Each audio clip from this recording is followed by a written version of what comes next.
Good morning, ladies and gentlemen. It is Tuesday, September 2nd, and it's time for What's in the Box. Hopefully, everybody had a good Labor Day weekend. It made no difference for me since I'm already closed on Mondays. But we were open on Sundays, as a matter of fact. So here in Crawfordsville, we had the Groovin' on Green Street event. Local patrons organize some vendors and live music, and it was a good time. It was a really good time. My wife was down there doing the vendor thing. I was here in the store doing the store thing. We actually had quite a few people come by the store, so if you came by, thank you. It was good seeing you. If you didn't take advantage of it, it's all good. Happens once a year. But, we did pretty well on Sunday, and it got my wife and I, talking about maybe being open one Sunday a month or something, just to, allow some of you guys to come in and that can't come in during the week, can't come in on Saturday. Maybe Sunday works better for you, that kind of thing. But I know once we get the gaming section downstairs dealt with, Sundays are very much going to probably be a thing. I myself, back in the day when I was an avid Magic player and tournament goer, Sundays were my Magic days. So I'd wake up and walk to the game store, and I would be there from open to close pretty much. Back when I was single and didn't have a lot of friends in Seattle and so forth, but that was another time. But anyway, so if you came by, Sunday was a good day. Thank you. I appreciate it. And I look forward to the next time. And then as far as ongoings and upcomings, September 13th, will be the Crawfordsville Comic and Card Show, or Card and Comic Show, at the 4-H Fairgrounds. It's shaping up to be a really good show. Our buddy Froggy Flips has been advertising it for us and even telling some of his patrons to come by and check it out, which we are excited for because that may cause a little bit of a boom, if you know what I mean. And but I myself, I will be taking over the stage, doing. I have a cosplayer there, Coop, who will be Deadpool and Spider-Man throughout the afternoon. You can take pictures with him, give him crisp high fives, and maybe even get an autograph if you want. But it should be a good time. So September 13th, we're also doing a bulk comic blowout, where we will be doing a $10 fill of bags, which I'll have the bags. Bring a short box, fill it for $35. Maybe you just want to buy a long box for $80. But looking to move some stuff. Right now I've got 13 long boxes available. And I'm hoping that by the end of today and tomorrow, I'll have another 4, 5, 6, potentially. And then we'll just move it. So, because I like to move it. I like to move it. So it should be a good time. So September 13th, that's like 2 weeks away. A week from this Saturday, I believe. So mark it on your calendar. And then today, I'm gonna make a announcement. We have a very special event coming up, November 1st. Okay, put that on your calendar. I'm not even joking. November 1st, which is a Saturday, you're gonna be here. You're gonna be here at the store. I have coordinated efforts with a local patron, if you will, that we are going to be bringing by and doing a store signing for a gentleman by the name of Alan Danziger. He is one of the last surviving members of the original Texas Chainsaw Massacre movie, the one way back in the day, the creepy one, the good one. Yes, you heard right. So horror fans, hopefully I'm not blowing your mind too much, but anybody that is a horror fan, Texas Chainsaw Massacre fan, maybe just a celebrity fan in and of itself, November 1st, Alan Danziger will be here for an in-store signing. That's cool. That's cool, right? I mean, yeah, I mean, he's a celebrity. He's 80, I think 83, I think. Excuse me. So it's gonna be a thing.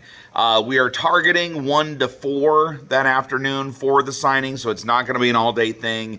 But I am going to try and organize taking over the building next door like we did on my anniversary event, and get some extra vendors over here.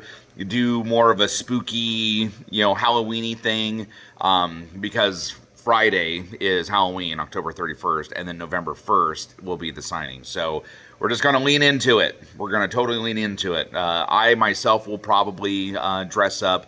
I urge all of you to dress up as well. Maybe we'll even do a costume contest. I don't know. I haven't ironed out the details. We got a couple months, but it will be quickly upon us. Okay. So I'll be making a brochure flyer type of thing and posting it on my Facebook here. Hopefully in the next few days. I got to get some extra sign off, just lock in the last details. But it will happen. It will happen. November 1st, in-store signing, Texas Chainsaw Massacre, Alan Danziger. Yes. You prepared? You prepared for that? So yes, I'm excited. I'm super excited. I think that's going to be super cool. So that's the upcomings. A lot going on as always. And then, my kids started swim practice, and I'm sure your kids are doing well in school, that kind of thing. Today, I know last week I said I was going to do some foreshadowing, and said that I was going to work on some runs of Moon Knight and Savage She-Hulk. That did not happen. Instead, I went thrifting and found some goodies. And in these goodies are some extra special goodies, as I tend to like to showcase and find. So we're going to do a little bit of an educational bit here toward the end. Okay, so I'll show you what I got, and then we'll break into some education bits, and then we'll finish it out with the good stuff, as we always do, right? So to start, I'm just going to grab a chunk of them here. These are just all kind of some random titles that I found. Here is a Dell John F. Kennedy in memoriam, kind of deal. So if you're a presidential fan, this is a 1963, 1964? It has 63 on it, so I don't know if it came out that year or the following year. But anyway, so there's that. Outer Limits #1. Pretty cool book. This is a very low grade, very affordable. But Outer Limits fans, space, horror, it's all kind of connected, right? Fighting Marines, number 157. This is probably already spoken for by one of my good buddies, but we'll see. Couple Spawn books, number 8, number 30. 30 is a classic cover. This has actually gone down in value the last couple years. They used to be like a $20, $30 book. Now it's about 10, roughly, in high grade. This is fun. Adventures of the Mask, Toys R Us edition. For those of you that know and remember Toys R Us, there's a million toys at Toys R Us that I can play with. Unknown Soldier, number 250. That doesn't go down there. That goes up here. A couple G.I. Joe books. These are late numbered issues, so these are hard to find. These are not high-grade books, but they are newsstand copies. So that definitely makes them a little bit more rare. GI Combat. Our Fighting Forces, number 120. Classic Adam Kubert. Or is it? Joe Kubert. Adam's the X-Men guy. Joe's his dad. Both can draw like a beast. Pinhead, number 6. This is the last issue of the Pinhead run, the one that has the red cover. That is a very hard to find book. Very cool. This one I picked up because it was just random as hell. Ronald McDonald, number 3. Obviously, McDonald's memorabilia is highly collectible, highly sought after. I didn't even know they made comics of him. So when I saw it, I had to have it because it was just so bizarre. This is a awesome Golden Age book. So Tip Top Comics. Notice an early depiction of Charlie Brown and Snoopy. This is 1959. So classic, classic era comics. Let's see. I'm going to pull this one out because that one's mine. So I don't need to tease anybody. Star Wars number 9. Star Wars number 98. And then Star Wars Galaxy Magazine number 1. This is sealed. This is sealed, my friends. It still has the promotional cards inside of it. This is pretty cool. I was looking online last night, and a high-grade copy, so like a 9.8 of this, was selling for like $250. That's crazy to me. That's absolutely crazy. I didn't realize it was that sought after, but apparently it is. Found a nice little clump of horror books, so these are fun. Vault of Evil 22, Weird Mystery number 22. This is pretty cool. This is a Charlton Comics, but is it Charlton Comics? American Comic Group. So this is ACG. Anyway, it's early 60s, so this is a Silver Age fantasy book. Tomb of Dracula, number 11. Pretty rad there. Tower of Shadows, number 6. Tower of Shadows, number 8. And then Chamber of Darkness, number 7. Now, what makes this one and this one actually pretty sought after and collectible, these are covers are illustrated by Bernie Wrightson. And Bernie is mostly known for Swamp Thing. He's the one that did House of Mystery number 92. So, this is actually his first Marvel work. Which is pretty rad, and then that's just an early cover that he did, but pretty cool horror stuff. Yeah. Let's see. Here's a nice little chunk. This is Deadpool 29, 30, 31, and 32. What makes this bundle important is this is the first appearance of Deadpool's daughter. So getting worked on. So those are pretty collectible, especially since she just did all the Deadpool stuff. Here's a little clump of Spider-Man. You have your Spider-Man Wolverine classic crossover team-up issue. This is actually the second print that came out in like a trade paperback size. But this is cool. I don't even know if I have this one, which means I might keep it. And then here's Planet of the Symbiotes, Spider-Man stuff. Great storyline, early Venom, early Carnage stuff, early Symbiote stuff. So if you're a Spider-Man fan, snatch it. Just snatch it. Now, Amazing Spider-Man. I did find a clump of Amazing Spider-Man. Issue number 109. Early crossover with Doctor Strange. 259. This is his origin being retold, and I believe the origin of Mary Jane Watson. 262. Classic stunt double realism picture. 269. Firelord. 323. First full appearance of Solo and a classic McFarlane cover. McFarlane doing McFarlane things. And now these two these are books that I needed because they're the last 2 issues that I needed for the full story. Okay? Spider-Man Unlimited, number 1 and number 2. And you go, why do you need those? Well, because this is Maximum Carnage Part 1 and Maximum Carnage Part 14. I have the entire story over, bundled up, not including these.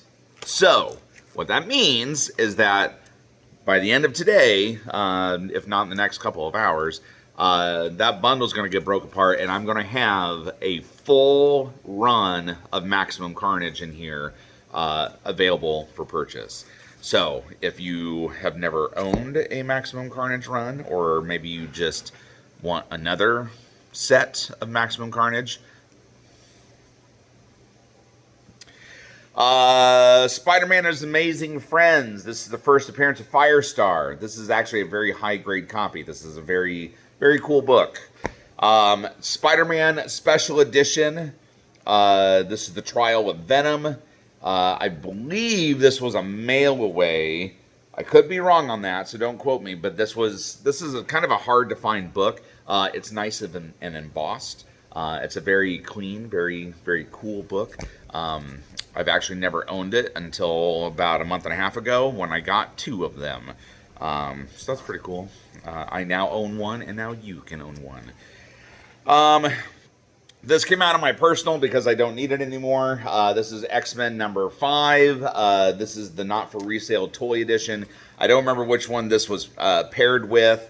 I wouldn't be surprised if it was Angel or maybe one of the villains, maybe Quicksilver or something like that. But that's cool. It's a good hole filler, you know. Web of Spider-Man number 20.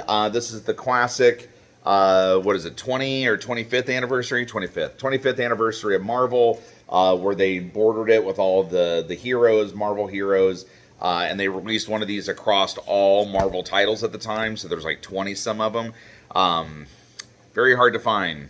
Very hard to find. If you ever find the Care Bear, Heathcliff, Alf, and especially the Muppet Babies, those are really hard to find.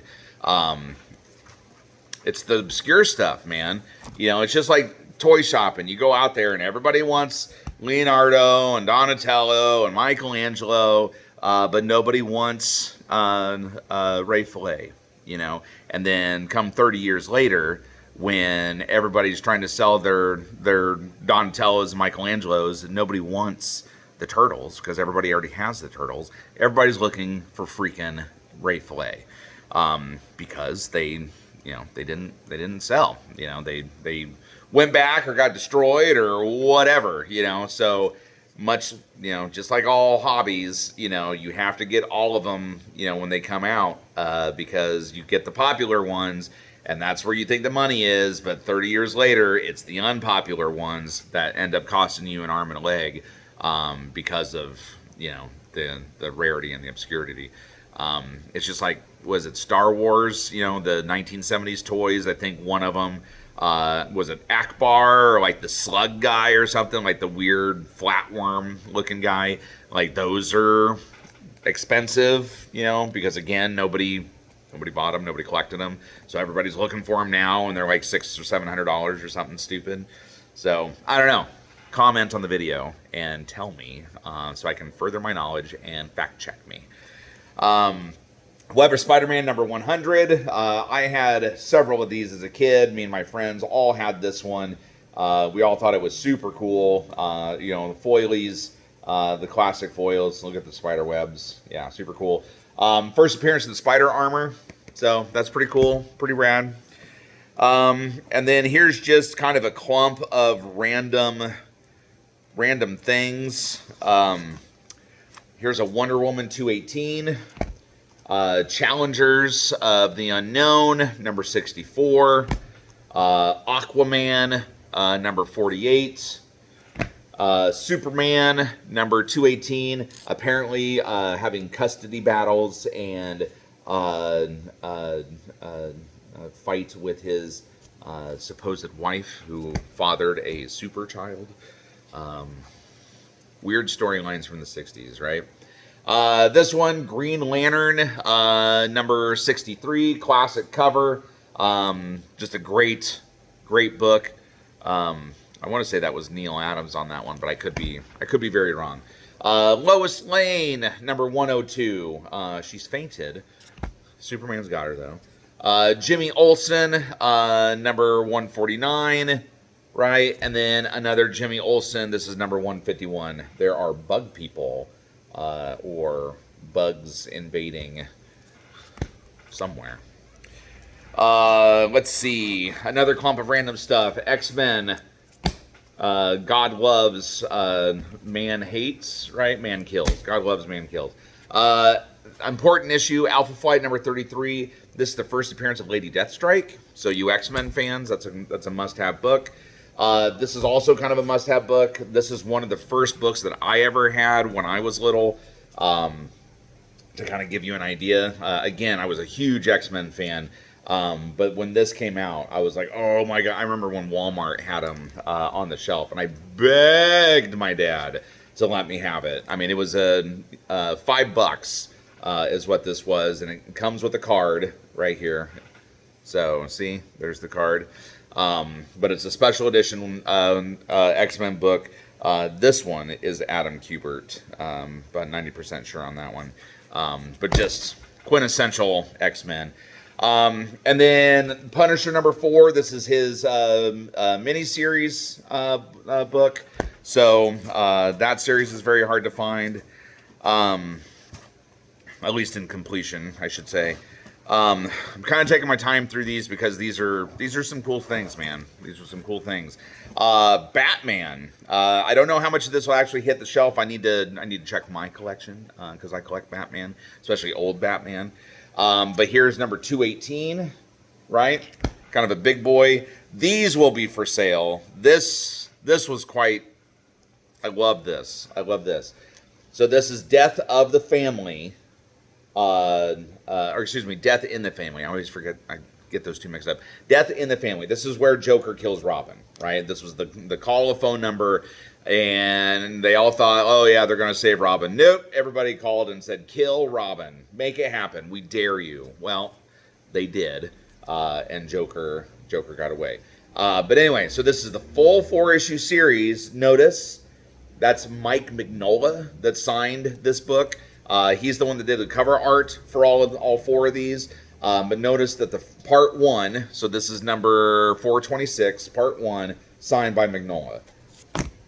Part 2, right there, 427, signed by Mignola, right? There's part 3, the classic Death of Robin. And then part 4, the Joker living his best life. I personally have all 4 of these signed by Mignola. That was the one and only time that I've met him. But when I saw these, I was like, oh yeah. So if you're interested in these, I am only selling these as a set. Because I think that it's deservedly so. I think you need to have them as a set. If I have some in the back issues that can replace one of the signature ones. Maybe you don't want a signature one, but you do want the whole set. We can all look and see. But this is a 4-part set that needs to be kept as a 4-part set. And I think most of you would agree with me on that. And then you get the bonus of part 1 and part 2 being signed by Mignola. Pretty cool. And I will show you, they do come with the private COA of the company that got them signed. So, yeah. Get it slabbed. They'll be awesome.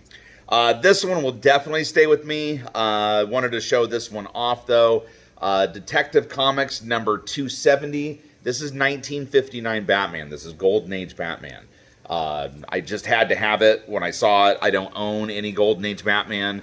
So this is my first issue. So the Creature from Planet X. Super clean copy. Super mint. That's cool. I put it around a 7.5.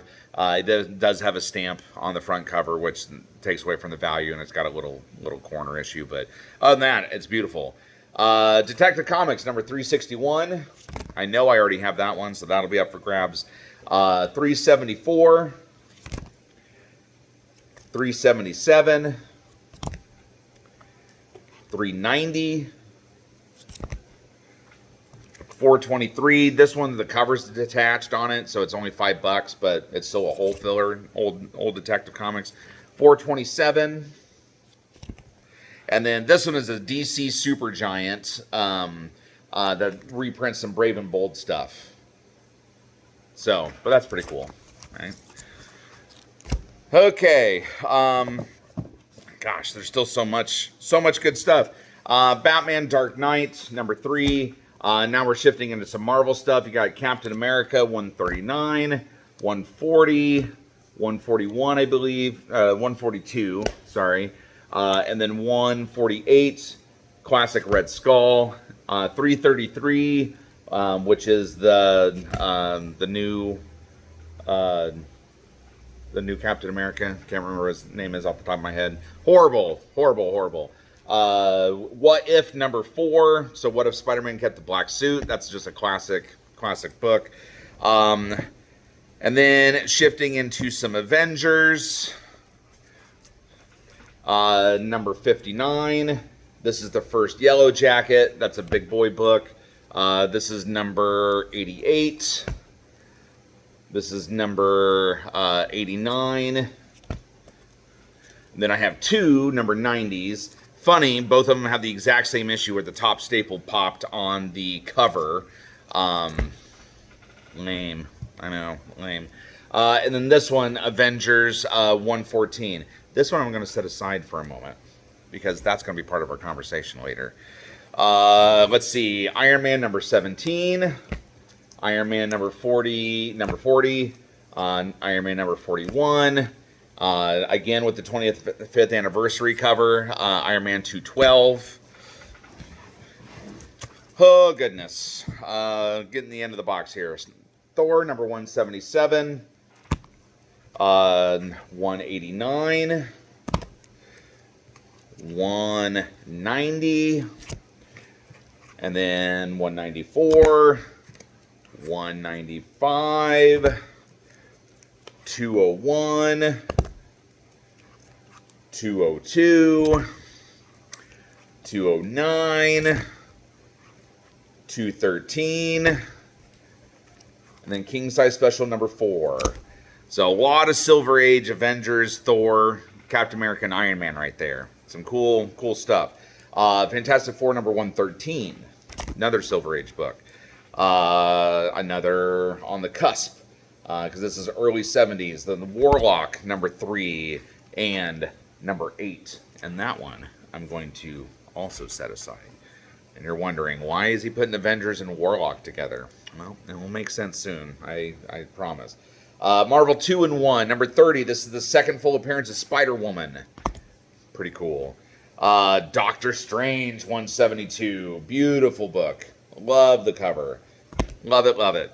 Marvel Premiere number 9. Setting that one off to the side.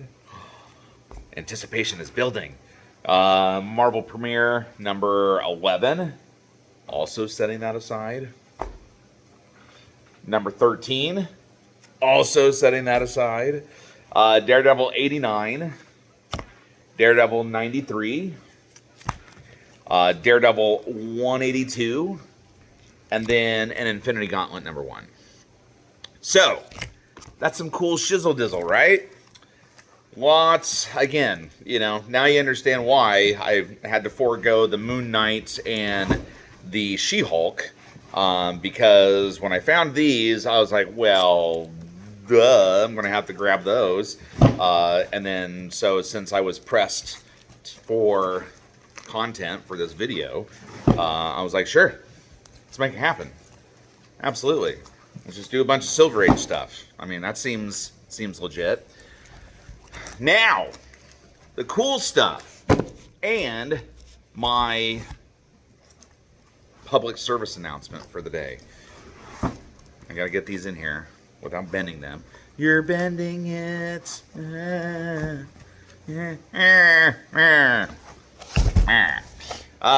Anyway, gonna have a little conversation with you about Mark Jeweler variants, right? You've heard me talk about it before, and maybe you paid attention, maybe you didn't, maybe you understood the significance, maybe you didn't. But Mark Jeweler variants are a thing, and I'm not talking about the little. There's a little one-page ad in some of these where it may be sponsored by Mark Jeweler and it's on a printed page. It's actually a part of the normal book. That's not what I'm talking about. Mark Jeweler variants, to give you a real quick history on them, were specifically designed and targeted for Army personnel. These books were printed, published, and sent off to Army bases with the direct intent on trying to convince Army goers to purchase jewelry for their moms, girlfriends, wives, whatever, back home, right? It was just a way for them to, they felt like, if you're always thinking about your family, right? You're trying to think of the ones that you love, trying to be close to them and whatnot. And sometimes letters and phone calls. Well, back then phone calls weren't really a thing. Not as much, right? Mostly letters being sent off. But maybe there were times that you wanted to do something a little extra. Well, Mark Jewelers felt like they could bridge that gap and do something a little extra. So they made comic books where inside is a cardboard ad that allows you to shop and review jewelry that you can send off. In addition to the ad, I'm going to have to pivot here a little bit.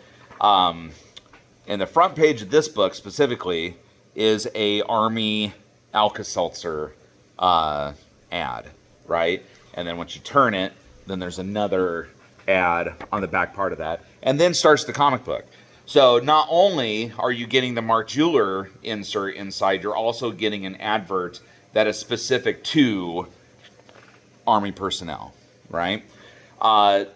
So these books, Mark Jeweler variants, in the grand scheme of things, they represent somewhere between 2 to 5% of the total print run of the issue. Think about that. 2 to 5% of the total print run. So if you have 100 copies, you have 2 out of 100, 20 out of 1,000, 200 out of 10,000. And these books, they didn't print a ton of these back in the day, right? I mean, they probably printed 20, 25,000, right? So when you start doing the numbers and thinking about what percentage of these actually could exist, super, super rare, super rare.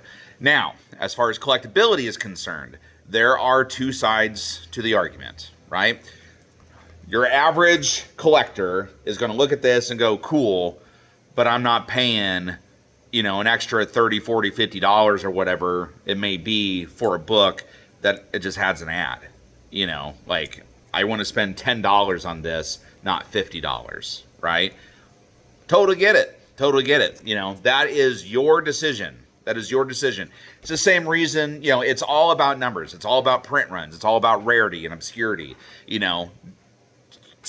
Typically, when it comes to collecting, people want rare things. They want to be that person to have that clout and say, I've got this, nobody else has it. Or, I have 1 of 10. It's the same reason with like sports cards nowadays where they're numbering the cards. You get the 1 of 1, you get the 1 out, the 1 of 10, you get the 1 of 20. People go gaga over those things, right? And that's where the money is. You can get an Ohtani rookie card. Cool, it's $5. You get the 1 of 10 Ohtani rookie card, it's $500, right? And you'll sell that $500 one because it's numbered. It's that whole FOMO thing. You're like, oh my God, it's rare. Like I could be the one of 10 people that actually own that. It's the same thing as this. Again, people collect books to read them, and they don't care about the obscurity. Maybe they don't want the 15th print Transformers that outsells the first print. They just want one to read. That's and cool. That's your prerogative. That's what you can do. But from the collector aspect, from the collector viewpoint, if you want, as one of my customers put it, a rare duck. If you want something to brag over, Mark Jewelers, man. I mean, it's a thing. I mean, they printed these from early 70s through the 90s, and once you started hitting mid to late 80s, they changed the insert from that real thick cardboard that you just saw to like a glossy, thicker cardstock. And that's just because of the evolution of comics and stuff like that. So again, they did them for like 20 years, and then a small percentage of a small percentage were kept. And so what makes these even more valuable is the condition. So you got to think about it. Some of these Army guys, they buy these books and they're on a station. They get sent to Japan. They get sent to, Iwo Jima. They get sent to, Afghanistan. And some of these go with them. They're traveling, in their foot lockers or what have you. And then you have, or maybe they decided not to. So they hand them to their some of their bunkmates or whoever, so they just pass them down. They pass them down. They pass them down. So they're getting handled more and more and more.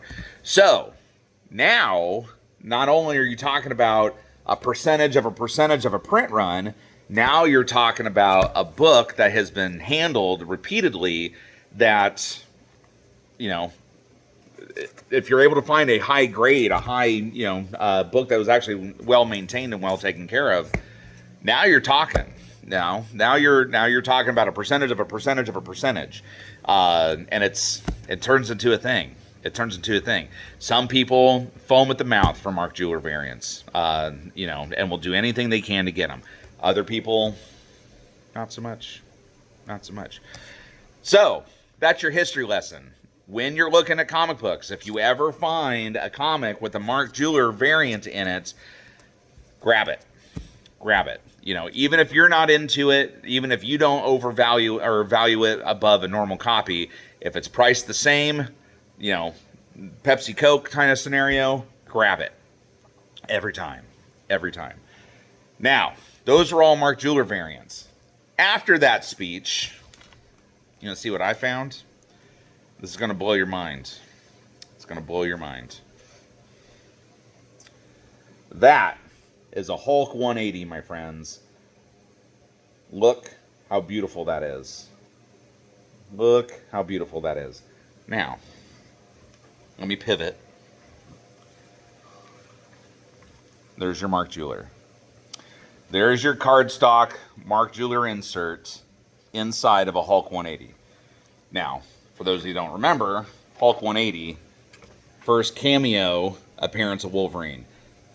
Some people will argue that it is his legit first appearance, but it's the same thing with Spider-Man 299 and Spider-Man 300. Which one's the first Venom? Because Venom appeared at the back page of 299. McFarlane has even said that 299 is the first appearance of Venom. However, in an industry standard, everybody reviews 300 as the first Venom. Same thing with Hulk 180 and 181. So, unfortunately, there was no 181. But there was a 180 and a 182. I'm not going to pull it out because it's going to look exactly the same. But this is a kind of a set trilogy, right? So 180, Wolverine shows up at the back. 181, you got your first full, all the shenanigans, the Hulk fight. And then 182, the first few pages is Wolverine kind of recapping and saying bye to the Hulk, and then Hulk goes off and does more Hulk stuff, right? But anyway, so I found a bunch of Mark Jeweler variants. Now, whether or not I'm going to be able to, really cash in on them is going to be another question, because it's all about finding the right person at the right time. I did have a couple offers over the weekend. I think what I'm going to do is press and clean them, probably get them slabbed, and then see what they really come back as.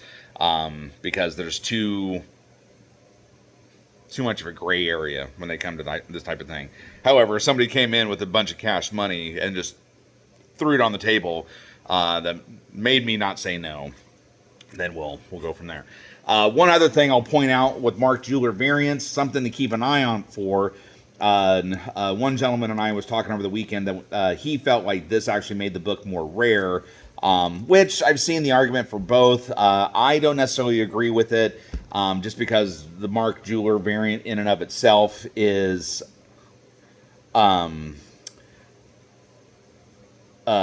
just kind of rare on its own. But if you look right here, that is a stamp that was applied at the purchase of the book. So again, you know, you not only have the Mark Jeweler variant, but then you have a stamp to signify its origin, right? This one also has one right there. So just keep an eye out for those, right? Now, if that wasn't cool enough, a couple other books I picked up. Spider-Man 122. This is The Death of the Green Goblin. This is a highly sought-after book, very hard to find, especially in high grade. Very cool. This is very clean. Well, it looks very clean. There's actually some schmutz on the back of it, which I'm going to try to maybe get cleaned off. But if somebody wants it for, you know, the price that I have it and doesn't mind the schmutz, then we'll go from there. And then I posted a picture of this earlier last week. That's actually when I found it. But Spider-Man number 100. First appearance of the six-armed Spider-Man. Classic cover. This is actually a very clean book. You know, I put it around a 7. You know, if you get this cleaned and pressed, it may even actually come out a little bit higher. But just a great book, you know, with the black cover. You know, there's one little ding right here, and that's about it. I mean, other than that, it just needs to get cleaned. Yeah. But anyway, so that's a longer video than normal for me. I wanted to make sure to really kind of spend some time on those books. And really, again, explain the Mark Jeweler thing so you can understand if you find these books in the back issues and you're like, what's the Mark Jeweler? Well, now you know. So, anyway, tomorrow's new comic book day. Stay tuned for those. Batman blind bags are coming out, so that's going to be a thing. So enjoy your day. Enjoy your evening, and I will see you guys tomorrow. Thank you for watching. EXCELSIOR!